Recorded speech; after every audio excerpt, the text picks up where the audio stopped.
Ever feel like you're just drowning in like all these self-help books, Oh, tell me about it. promising you the moon and the stars. Yeah. But today we are ditching those like fleeting trends, right? We're going deep, Mm. deep into a classic, the Tao Te Ching. I like it. But we're going beyond the basics here. Okay. You want like the core wisdom of this text Yeah. without getting lost in translation. Hmm. You got it. That's what we're here for. We're going to do it. We've got excerpts from the Tao Te Ching itself, Nice. paired with some really insightful commentary. This is going to be good. Yeah. So this deep dive is all about unlocking those like really key insights from Lao Tzu. Yes. And get this, we are going to make it relevant Okay. to your life, like right here, right now. Right now. You ready to explore the Tao Te Ching? Absolutely. I am so ready. Let's do it. Now, the Tao Te Ching, it's not a rule book. Imagine it more like poetry. Okay. That prompts reflection. I like that. Yeah, it's about sparking your own interpretations and finding what resonates with you. Okay, I'm intrigued already. Yeah. So we know the Tao Te Ching is like a fundamental text, right? Absolutely. In Taoism. Yeah. But its wisdom, it's been echoing for centuries, reaching far beyond any one religion. Oh, for sure. Hasn't it? Yeah, absolutely. Its influence is everywhere. I mean, you see it in leadership, you see it in personal growth, art, even physics. Wow. It really grapples with those universal questions that we all have, about balance, about purpose, how to navigate this crazy thing we call life. And here's what blows my mind. This profound wisdom, right? It's delivered in these short, Yes. potent verses. Yeah. No need to lug around a massive volume. Right. Why do you think this format has made it so enduring? I think about them as these concentrated drops of wisdom. Okay. So their power lies in their brevity, sure, but I think even more so in their ambiguity. Okay. They're open to interpretation. Okay. They're inviting you to engage, to unravel their paradoxes, and ultimately to discover your own truth. It's about the journey, not just memorizing dogma. Exactly. Speaking of journeys, Okay. let's talk about the mystery man himself, Okay. Lao Tzu. All right. Who was this guy? Right. Was he a real person? Yeah. A myth? A collection of wise minds? It's the million-dollar question. That's the deal. Even his name, Old Master, it sounds more like an archetype than like a name on a driver's license, right? Yeah. It adds to the intrigue. Right. Some scholars think he was a real historical figure, That's right. maybe an archivist in ancient China. Okay. Others, they see him as more of a legend. Okay. This symbol of wisdom just passed down through the ages. Okay, so picture this. Right. Lao Tzu leaving China, right? Mm-hmm. And someone stops him Okay. and says, hey, before you go, write down everything you know, and boom, the Tao Te Ching is born. Right. Talk about a legendary exit. I love it. But honestly, whether it was one person or like a collection of brilliant minds, it almost doesn't matter, does it? You're hitting on a key point. Okay. The text's power isn't about like nailing down historical facts. It's about the ideas themselves. Yeah. It's about how those ideas transcend cultures and time, and they speak to something deep within us, Yeah. regardless of who actually like physically wrote them down. It's all about the message. Yes. And thankfully, those ideas were translated, which is how we're even having this conversation today. Exactly. Speaking of, tell me, what translation are we diving into for this deep dive? Today we're looking at Stanislas Julien's 19th century French translation. Okay. His work was really pivotal in bringing the Tao Te Ching to the West, Okay. making it accessible to a whole new audience. Oh. He carefully chose words that emphasized the poetic nature of the text. Okay. And this really brought out the beauty and subtlety of the language. And in turn, this helped Western readers connect with the deeper meaning behind the words. It's amazing how one person's work can bridge cultures and centuries like that. That's incredible. It's like he built a bridge straight to ancient China. Yeah. We get to walk across it today. I love that image. So are you ready to dive into some of those like timeless insights Yes. from the Tao Te Ching? Let's do it. I am pumped. Oh. Okay, let's kick things off with verse 1. Okay. It's a bit of a brain teaser right out of the gate. Right. The Tao that can be told is not the eternal Tao. The name that can be named is not the eternal name. Wow. Whoa, talk about a head scratcher. Right. Where do we even begin with that one? It's like it's challenging us to think beyond language. Okay. Beyond labels. Okay. You see, Tao is a tricky concept, Yeah. often translated as the way. Right. But it's more like this indescribable force underlying everything in the universe. And right off the bat, Lao Tzu is saying we can't fully grasp it, let alone sum it up in words. It's like trying to capture smoke in your hand. Yes. It's always shifting, always just out of reach. Exactly. Yeah. And that's a good thing. Okay. It pushes us to experience the Tao rather than just trying to define it. Okay, that's deep. Yeah. I'm hooked already. Yeah. Now I'm jumping ahead to verse 8 Okay. because it feels so relevant today. Right. Get this. The best way is like water, which benefits all things and does not compete with them. It flows in places men reject, and so is like the Tao. There's so much to unpack there. What's fascinating is how it uses water as a metaphor for embodying the Tao. Water is essential for life. Right. It nourishes everything without discrimination. Yeah. But it also adapts, effortlessly flowing around obstacles, always finding its path. Yeah. Imagine if we led our lives, or even led companies like that. It's like water embodies this quiet strength. Yes. It's not forceful, but it gets things done. It does. That feels like such a powerful lesson. It is. Especially in a world obsessed with brute force and crushing it. Right. So the Tao Te Ching is saying that true leadership isn't about forcing your will, but becoming a force of nature, like water. Right. Adaptable. Yeah. Life-giving. Precisely. It's a whole different way of approaching power and influence. All right, one more before we move on. Okay. Because this one feels like it's written for the social media age. Right. Verse 13 says, accept honor or disgrace equally. Accept being treated like a nobody or a somebody. Ouch. Ouch. That one hits a little too close to home.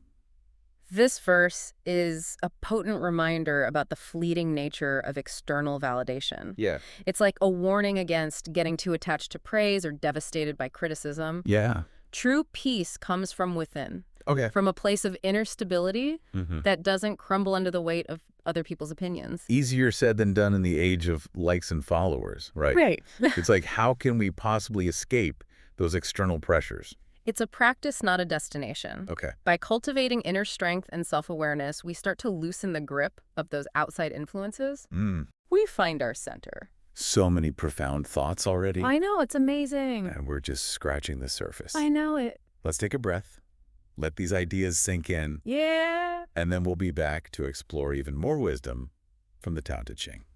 Sounds good. And we're back diving deeper into the Tao Te Ching. It's remarkable, isn't it? You know, after those first few verses, I'm like already feeling a shift in perspective. I know, me too. How about you? Oh, absolutely. It's like they offer this like fresh take on ambition leadership. Even those just like everyday struggles. Yeah. Speaking of which, verse 36 is calling to me. Okay. It feels like it's speaking directly to that like hustle harder mentality, you know, Oh, yeah. that we see everywhere. Everywhere. What do you think, expert speaker? Sure. Ready for another dose of wisdom? Always up for it. Lay it on me. Here we go. That which shrinks must first expand. That which is weakened must first grow strong. That which is to be destroyed must first flourish. That which is to be cast away must first be embraced. Wow. It's like a paradox. Yeah. Wrapped in a riddle. This verse always reminds me of the concept of yin and yang. Okay. Those seemingly opposite forces, always connected, always influencing each other. Yeah. It's like saying within every state of being, the seed of its opposite exists. So true strength comes from like understanding, even embracing weakness. Yes. Is that what it's saying? You got it. The Tao Te Ching encourages us to recognize the cyclical nature of life. Okay. Things grow strong, then weaken. They rise and they fall. Yeah. Understanding this natural order helps us approach challenges with wisdom and composure. It's like finding that equilibrium. Yeah. That sweet spot between effort and ease. I like that. Okay, let's dive into another fascinating theme in the Tao Te Ching. Sure. Wu Wei. Okay. It's often misinterpreted as passivity, Right. but there's so much more to it, right? Absolutely. Wu Wei is not about sitting on the sidelines. Okay. It's more nuanced. Okay. It's more about effortless action. Okay. Think of it as moving with the natural flow of things, not against it. Like that saying, go with the flow. Yeah. But with more intention. Yes. More awareness. Exactly. It's about knowing when to act, when to hold back, when to push, and when to surrender. Wow. It's about recognizing that sometimes the most effective action is non-action. This makes me think of verse 48. In pursuing knowledge every day, something is added. In practicing the Tao every day, something is dropped. It feels like a call to simplify, wouldn't you say? Couldn't agree more.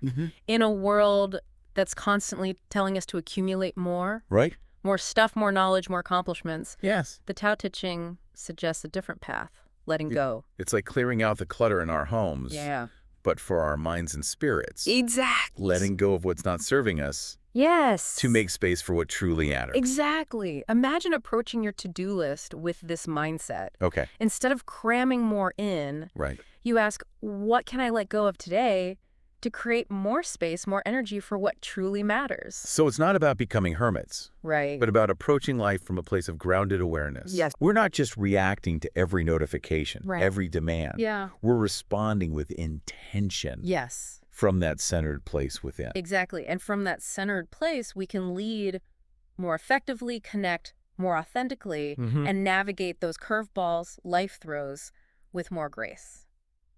Okay, one more verse before we shift gears. Okay. Verse 57 really made me stop and think. All right. Rule a nation with justice, wage war with cunning, but win the world by letting go. It's like, it's challenging our ideas about power, don't you think? Absolutely. It's suggesting that true power isn't always about force or manipulation. Right. It's a radical idea, Yeah. especially in a world obsessed with control and dominance.